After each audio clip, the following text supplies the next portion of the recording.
Bismillahirrahmanirrahim. Assalamualaikum warahmatullahi wabarakatuh. Anak-anak semua, bagaimana kabar kalian hari ini? Semoga kita semua dalam keadaan sehat ya. Nah, sebelum kita belajar, kita berdoa terlebih dahulu. Kita berdoa semoga diberikan ilmu yang bermanfaat dan diberikan kemudahan dalam menerima pelajaran. Kita berdoa bersama-sama. Berdoa mulai. Bismillahirrahmanirrahim. Raditu billahi rabba wa bil islami dina wa bi Muhammadin nabiyya wa rasula. Rabbi zidni ilma warzuqni fahma. Amin ya rabbal alamin. Nah, hari ini kita masuk pada pelajaran 5 dengan tema Rasul Allah idolaku. Nah, anak-anak, ketika kita mengidolakan seorang Rasul, artinya kita mencintai Rasul. Nah, siapakah Rasul itu? Ya, Rasul itu adalah seorang laki-laki pilihan Allah Subhanahu wa Ta'ala yang menerima wahyu dari Allah untuk dirinya sendiri dan berkewajiban untuk menyampaikan kepada umat manusia. Jadi, kita sebagai seorang muslim wajib untuk mengetahui dan mengimani adanya para Rasul Allah. Karena salah satu dari rukun iman adalah beriman kepada Rasul Allah. Adapun tujuan pembelajaran kita, yang pertama adalah siswa mampu menjelaskan silsilah keturunan Nabi Daud alaihissalam dan Nabi Sulaiman alaihissalam. Yang kedua, siswa mampu menjelaskan keistimewaan yang diberikan kepada Nabi Daud alaihissalam dan Nabi Sulaiman alaihissalam. Yang ketiga, siswa mampu menjelaskan sikap keteladanan dari Nabi Daud alaihissalam dan Nabi Sulaiman alaihissalam. Sekarang kita masuk pada subtema yang pertama, yaitu kisah teladan Nabi Daud alaihissalam. Nah, anak-anak, ada yang tahu siapakah Nabi Daud itu? Ya, Nabi Daud alaihissalam adalah salah seorang nabi dari Bani Israel, yaitu dari Sibit Yahuda. Nabi Daud alaihissalam adalah keturunan ke-13 dari Nabi Ibrahim alaihissalam. Nabi Daud alaihissalam hidup pada masa Raja Talut yang beriman dan Raja Jalut yang kafir. Nah, ketika usia Nabi Daud alaihissalam masih remaja, terjadi peperangan antara Raja Talut yang beriman dan Raja Jalut yang kafir. Raja Talut berada di tengah-tengah kaum Bani Israel dengan strategi perangnya. Nah, Nabi Daud alaihissalam adalah salah seorang dari prajurit Raja Talut. Daud yang kecil dapat mengalahkan Raja Jalut yang besar atas izin Allah. Dengan menggunakan ketapelnya, batu yang dilemparkan oleh Nabi Daud alaihissalam ke arah Raja Jalut tepat mengenai kepala Raja Jalut sampai akhirnya Raja Jalut meninggal dunia atas izin Allah. Setelah Raja Talut wafat, Nabi Daud alaihissalam diangkat menjadi seorang raja. Allah Subhanahu wa Ta'ala memberikan kerajaan dan ilmu pengetahuan kepada Nabi Daud alaihissalam. Kemudian Allah Subhanahu wa Ta'ala mengangkatnya menjadi seorang rasul dan memberikan karunia yang agung, yaitu berupa kitab Zabur. Penjelasan tentang kitab Zabur yang diterima oleh Nabi Daud alaihissalam dijelaskan dalam Quran surah Al-Isra ayat 55 yang artinya, dan Tuhanmu lebih mengetahui siapa yang ada di langit dan di bumi, dan sesungguhnya telah kami lebihkan sebagian nabi-nabi itu atas sebagian yang lain, dan kami berikan Zabur kepada Daud. Jadi kitab Zabur adalah salah satu mukjizat yang diberikan kepada Nabi Daud alaihissalam. Nah, selain kitab Zabur, ada beberapa keistimewaan yang diberikan oleh Allah Subhanahu wa taala kepada Nabi Daud alaihissalam. Yang pertama adalah setiap pagi dan senja gunung-gunung bertasbih mengikuti tasbih Nabi Daud alaihissalam. Binatang juga ikut bertasbih mengikuti tasbihnya Nabi Daud alaihissalam. Yang kedua adalah kerajaannya yang kuat belum pernah sekalipun dapat terkalahkan. Sebaliknya, Nabi Daud alaihissalam selalu mendapat kemenangan dari semua lawannya, hingga Nabi Daud alaihissalam menduduki tahta kerajaan selama 40 tahun. Yang ketiga adalah Nabi Daud alaihissalam dapat memahami bahasa burung-burung. Dan yang keempat, Nabi Daud alaihissalam dapat melunakkan besi seperti lilin. Kemudian, ia dapat mengubah-ubah bentuk besi itu tanpa memerlukan api atau peralatan apapun. Nah, dari besi itu, ia dapat membuat baju besi yang dikukuhkan dengan tenunan dari bulatan-bulatan rantai yang saling menjalin secara berkesinambungan. Nah, jenis baju ini membuat pemakainya lebih bebas bergerak karena tidak kaku seperti baju besi biasa yang dibuat dari besi lembaran. Penjelasan tentang mukjizat ini dijelaskan dalam Quran surah Saba ayat 10-11 dan surah Al-Anbiya ayat 80. Allah Subhanahu wa taala memberi baju besi sebagai mukjizat kepada Nabi Daud alaihissalam guna melindungi prajurit dari serangan musuh Allah.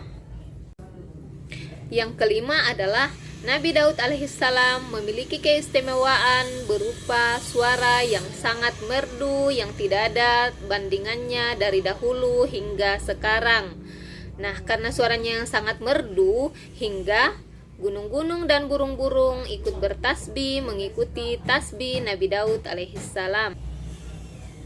Jadi, sikap terpuji yang dapat kita contoh dari kisah Nabi Daud alaihissalam yang pertama adalah Nabi Daud alaihissalam adalah nabi yang sangat pemberani. Yang kedua, Nabi Daud alaihissalam adalah seorang nabi yang sangat taat kepada Allah. Misalnya, sering melakukan sholat malam dan gemar berpuasa, yaitu melakukan puasa separuh tahun yang dikenal dengan istilah puasa Nabi Daud. Sekarang kita lanjut di sub tema yang kedua adalah kisah teladan Nabi Sulaiman alaihissalam. Nah, anak-anak, ada yang tahu siapakah Nabi Sulaiman itu? Ya, Nabi Sulaiman alaihissalam adalah putra dari Nabi Daud alaihissalam. Setelah Nabi Daud alaihissalam wafat, maka Nabi Sulaiman alaihissalam menggantikan ayahnya menjadi seorang raja. Meskipun kaya raya dan berkuasa, Nabi Sulaiman alaihissalam tetap rendah hati, patuh dan tunduk kepada perintah Allah Subhanahu wa taala. Nah, pada suatu hari, Nabi Sulaiman alaihissalam dan tentaranya mengadakan perjalanan. Sampailah mereka pada sebuah lembah yang banyak semutnya. Namun, tidak ada yang menyadarinya kecuali Nabi Sulaiman alaihissalam.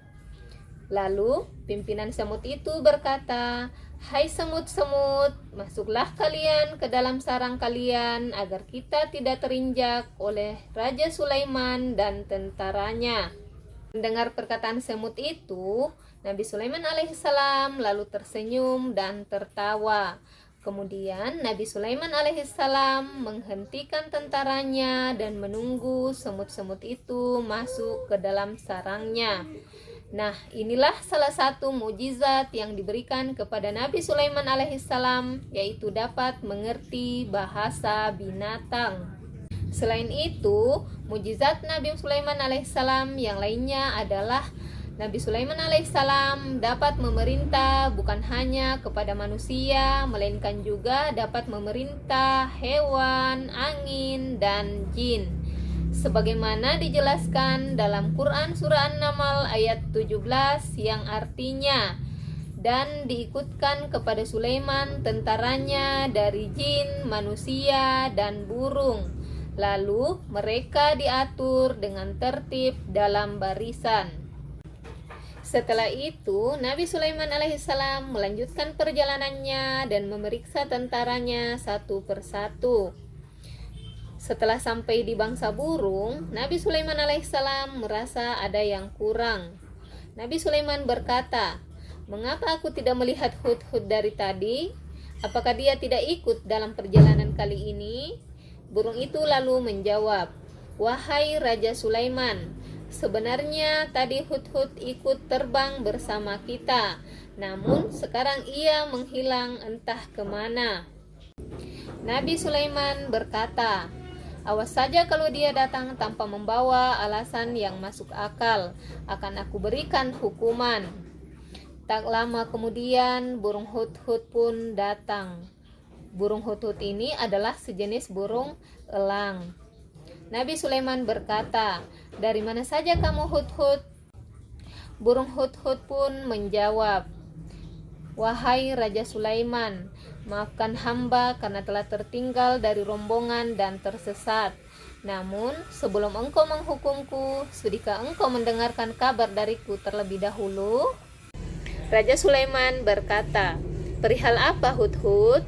Burung hudhud pun menjawab, "Aku mengetahui sesuatu yang kamu belum mengetahuinya, dan kubawa kepadamu dari negeri Sabah sebuah berita penting yang diyakini sesungguhnya aku menjumpai seorang wanita yang memerintah kepada mereka, dan dia dianugerahi segala sesuatu serta mempunyai singgasana yang besar. Aku mendapati ia dan kaumnya menyembah matahari selain Allah Subhanahu wa Ta'ala, dan syaitan menjadikan mereka memandang indah perbuatan-perbuatan mereka, lalu menghalangi mereka dari jalan Allah Subhanahu wa Ta'ala, sehingga mereka tidak dapat petunjuk agar mereka tidak menyembah Allah Subhanahu wa Ta'ala yang mengeluarkan apa yang terpendam di langit dan di bumi, dan mengetahui apa yang kamu sembunyikan dan apa yang kamu tidak menyatakan." Nah, mendengar laporan Hudhud itu, hilanglah amarah Nabi Sulaiman alaihissalam karena tertarik dengan kisahnya itu. Singkat cerita, Raja Sulaiman mengirimkan surat kepada Ratu Balqis sebagai penguasa negeri Sabah melalui burung hudhud. Nah, isi dari surat tersebut adalah dengan menyebut nama Allah yang Maha Pengasih lagi Maha Penyayang. Surat ini daripadaku Raja Sulaiman. Aku mendengar kabar bahwa ratu dan rakyat negeri Sabah menyembah matahari. Nah, sebagai nabi atau utusan Allah, aku ditugaskan untuk mengajak kalian menyembah Allah Subhanahu wa Ta'ala. Janganlah kamu bersikap sombong kepadaku, dan datanglah kepadaku sebagai orang yang berserah diri. Setelah membaca surat itu, Ratu Balqis mengirim hadiah yang mewah untuk Raja Sulaiman melalui utusannya. Sulaiman berkata, "Apakah patut kamu menolong aku dengan harta? Maka apa yang diberikan oleh Allah Subhanahu wa Ta'ala lebih baik daripada yang diberikan kepadamu. Tetapi kamu merasa bangga dengan itu.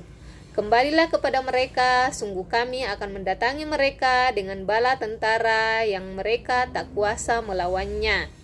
Akhirnya Ratu Balqis yang akan mendatangi sendiri Raja Sulaiman. Atas informasi dari burung hudhud, Raja Sulaiman membuat rencana untuk menyambut kedatangan Ratu Balqis. Atas bantuan jin Ifrit, istana Ratu Balqis dapat dipindahkan dalam waktu sekejap sebelum Ratu Balqis sampai di istana.